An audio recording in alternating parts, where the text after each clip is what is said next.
And it's, I think it's incumbent on people once they succeed to give back to the community. And it's not always give writing checks. Sometimes it's giving hours and making contacts and lending your expertise and your knowledge to these organizations that so desperately need people like you and I with business acumen, because all these charities, these nonprofits, that's what they are. They're little mini businesses. Yeah. And, and sometimes we lose sight of the fact that they are businesses and they need to be run such as like businesses.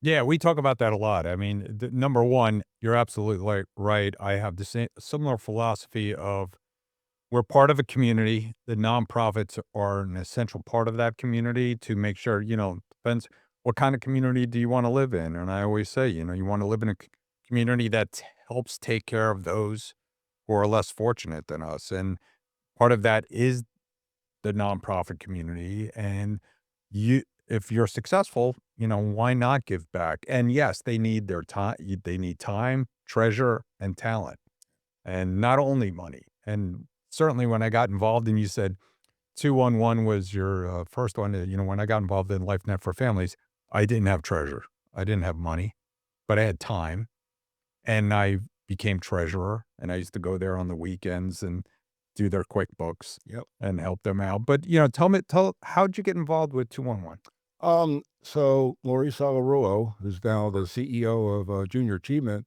was a development officer at 211. And I got invited to the 211 breakfast. And I after that breakfast, I said, I have to be involved. This is great. I want to do something. And she said, well, come onto the board. I said, okay, fine. I didn't know what that was. And he said, come be a board member. I said, okay. So I became a board member.